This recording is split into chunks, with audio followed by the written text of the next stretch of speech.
Triple H cuts a promo next on Raw. On Nitro, we've got a Booker T versus Chris Benoit rematch. Triple H says a lot can happen in 24 hours. Hunter says he asked Shawn 1,000 times if Mike's locked in. Is he really part of DX? Is it all sewn up? And Shawn told Hunter it was fine and Hunter should let HBK make the decisions. Well, that wasn't the case of course, and Hunter says Shawn dropped the ball. Triple H picked the ball up and now it's in Hunter's court. Triple H is going to take care of the worries and problems and Hunter will now make all the decisions. This is the genesis of D-Generation X, and tonight Hunter's going to form a DX army. An army that will take care of business that should have been taken care of right from the start. The first thing you do is you look to your blood.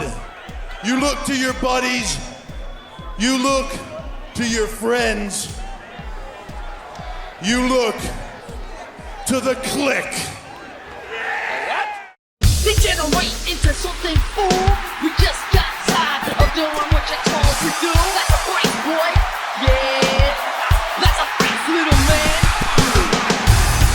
Six from the NWO is now part of D-Generation X. The last time Sean Waltman was on Raw was back in early 1996, but the kid's back and he's gonna stand beside Triple H. This was big, seeing as Six was one of WCW's best in-ring competitors when he got the opportunity to perform. He'd already fought for both sides in this Monday Night War, and just the fact that an NWO guy had joined D-Generation X created a lot of buzz. He would become known as X-pac in WWF, but he does not get a name during this promo. Triple H says Waltman has a lot to say after being an indentured servant for 2 years, and he hands the mic to Shawn. Waltman tells the audience to make a little noise, and remember what Hogan said about Six on Thunder? Well, keep that in mind here. I heard Hulk Hogan come out on television saying I couldn't cut the mustard. Well, Hulk Hogan, you suck, pal. So I don't think you have any room to talk about anybody cutting any kind of mustard. You better not stop short or Eric Bischoff will go so far up your ass, he'll know what you had for breakfast. Kevin Nash and Scott Hall would be standing right here with us if they weren't being held hostage by World Championship Wrestling, and that's a fact, Eric Bischoff, so put that in your pipe and smoke it.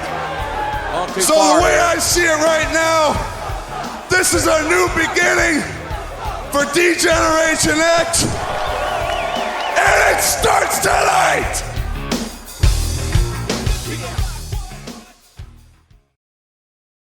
On Raw, the steel cage is set up and the tag titles are on the line. The Outlaws argued that they were not thrown in the correct dumpster at WrestleMania, and therefore they got themselves a shot at the belts tonight in the Raw main event. Terry Funk got quite the injury at WrestleMania, and Jerry Lawler calls this a big hickey from Cactus Jack, and so naturally this thing becomes a target for the Outlaws. The champs hang Billy Gunn upside down from the cage and Cactus delivers a forearm smash. Billy gets himself down and he manages to backdrop Cactus between the ropes and the cage. Billy tries to handcuff Cactus to the ropes, but Terry Funk fights him off. Road Dogg takes the handcuffs and he attacks Funk as Billy Gunn hits a famouser on Cactus. The Outlaws then use the handcuffs to secure Funk to the cage by the neck, so Funk has been neutralized. Cactus takes a double stun gun and he hits his head on the cage. Funk watches on as his partner comes back with a double DDT. Billy Gunn takes a catapult right into the steel and Funk manages to punch him while still tied to the cage. Road Dogg takes a bump into the cage courtesy of Cactus Jack. Jack then goes to climb the cage. Billy Gunn gives chase and Billy ends up getting his little smoking gun smashed on the top rope. And then it happens. X-Pac, Triple H and Chyna arrive at ringside and Pac hits Cactus on the head with a steel chair multiple times. Foley falls back into the ring and he ends up taking a spike piledriver from the Outlaws. Road Dogg performs the worm before making the cover, and the Outlaws reclaim the tag team championships. X-Pac and Triple H get in the ring and they attack Cactus and Funk. Cactus takes a pedigree from the new leader of DX, and Jerry Lawler begins to realize what's going on. The Outlaws are the newest members of Triple H's DX army. Funk's forced to watch on as Cactus gets assaulted. X-Pac performs a Bronco Buster as Billy Gunn gets up in Funk's face. Triple H cracks a chair over Foley's head. And there you have it. The new D-Generation X climb the cage to celebrate. And you kind of think, well, it takes 3 guys to replace one Shawn Michaels, but let's give this new DX a chance. It was a great way to end this episode of Raw though, especially when you compare it to Nitro.